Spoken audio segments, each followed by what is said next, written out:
Welcome to diploma online classes. आज हम देखेंगे इंजीनियरिंग मैकेनिक्स का नेक्स्ट टॉपिक, जो कि है बलों की भौतिक स्वतंत्रता का सिद्धांत, physical principle of physical independence of forces. ठीक है, ये काफ़ी इम्पोर्टेंट है क्योंकि अगर प्रीवियस ईयर का क्वेश्चन उठा कर देखेंगे तो मतलब 10 सालों में कम से कम 6 से 7 बार ये पूछा ही गया है। ठीक है, तो हो सकता है इस बार 2 से 3 नंबर या फिर 5 नंबर में ही पूछा जा सके। अब बहुत ही आसान है ये। ठीक है, एक बार आप समझ लेंगे तो अच्छे से लिख करके आ जाएंगे। ठीक, देखते हैं बलों के भौतिक स्वतंत्रता का सिद्धांत क्या है।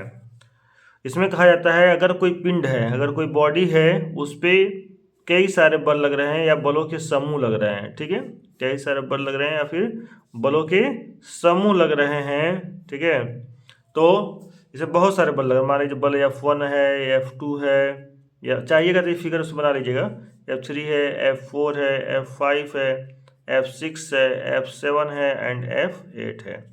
ठीक है, कोई पिंड है यानी कोई बॉडी है। ठीक है, तो इस बॉडी पे बहुत सारे बल लग रहे हैं, दो या फिर दो से अधिक बल लग रहे हैं या फिर बलों के समूह लग रहे हैं। तो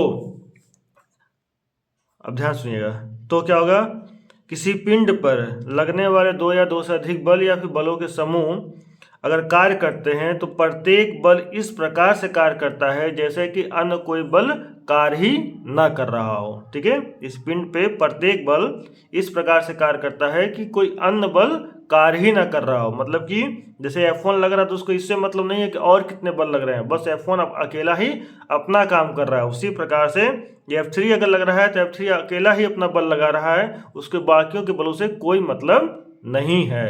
ठीक है, तो यानी कि सारे बल अपना जो है इंडिविजुअल इफेक्ट जो है इस पे डालते हैं। ठीक है, अकेला प्रभाव इस पे पिंड पे डालते हैं, उनको किसी और बल के लगने से कोई मतलब नहीं होता है।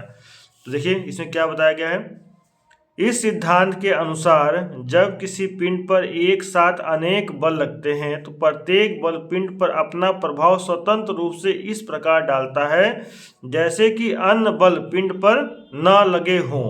ठीक है, अर्थात प्रत्येक बल का पिंड पर प्रभाव अन्य बलों पर आश्रित नहीं होता है। समझ में आया जो हम बता रहे हैं कि अगर एक पिंड पर कई सारे बल लगे हैं तो प्रत्येक बल पिंड पर अपना इंडिविजुअल स्वतंत्र रूप से अपना प्रभाव डालते हैं। ठीक है, जैसे कि अन्य कोई बल कार्य ही ना कर रहे हों। इस प्रकार से यही चीज यहाँ बताया गया है कि इस सिद्धांत के अनुसार जब किसी पिंड पर एक साथ अनेक बल लगते हैं तो प्रत्येक बल पिंड पर अपना प्रभाव स्वतंत्र रूप से इस प्रकार डालता है जैसे कि अन्य बल पिंड पर न लग रहे हों, अर्थात प्रत्येक बल का पिंड पर प्रभाव अन्य बलों पर आश्रित नहीं होता है। क्लियर है, आगे देखिए।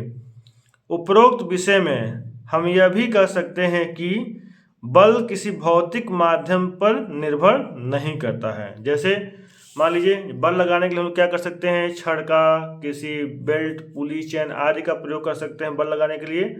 कोई जरूरी नहीं कि इन्हीं सब चीज़ों को लगाया जाए, मैग्नेटिक फील्ड का भी मतलब कि प्रयोग कर सकते हैं बिना भौतिक माध्यम के भी। यही चीज़ यहाँ बताया गया है। देखिए फिर से समझिएगा कि उपरोक्त विषय में हम यह भी कह सकते हैं कि बल किसी भौतिक माध्यम पर निर्भर नहीं करता, अर्थात बिना भौतिक माध्यम के भी लगाया जा सकता है। हम जानते हैं कि किसी पिंड को रस्सी, चैन या छड़ बांधकर खींचा जा सकता है। किसी पिंड को रस्सी, चैन, छड़ से बांधकर खींचा जा सकता है। यही रस्सी, चैन, छड़ भौतिक माध्यम है। क्या है, भौतिक माध्यम है। परंतु भौतिक माध्यम के बिना भी बल लगाए जा सकते हैं, जैसे दो चुंबकों के बीच आकर्षण या प्रतिकर्षण बल लगते हैं तथा पृथ्वी का आकर्षण बल आदि। ये सब क्या है, भौतिक माध्यम नहीं है। ठीक है, तो मेन क्या है, मैंने यहाँ तक याद रखिएगा ये वाला स्टेटमेंट। ठीक है, यदि किसी पिंड पर जो है कई सारे बल लग रहे हैं तो उसमें से प्रत्येक बल स्वतंत्र रूप से अपना प्रभाव पिंड पर डालता है जैसे कि कोई अन्य बल कार्य ही ना कर रहे हो। ठीक है, तो इस स्टेटमेंट को ये फिगर बना लीजिएगा। इस स्टेटमेंट को अच्छे से रट लीजिएगा क्योंकि ये काफ़ी इंपॉर्टेंट है, कई बार पूछा हुआ है एग्जाम में। ठीक है, तो इसको हेडिंग डाल के खुद से लिखिए एक बार और याद कर लीजिए, बहुत इंपॉर्टेंट है, याद कर लीजिए। हर एक टॉपिक को हम इसी प्रकार से आपको पढ़ा देंगे। अगर आपको समझ में आ रहा है तो वीडियो को लाइक करिए और अपने दोस्तों को शेयर करना ना भूलिए, और चैनल में पहली बार सब्सक्राइब जरूर करिए। मिलते हैं नेक्स्ट वीडियो में। Thank you.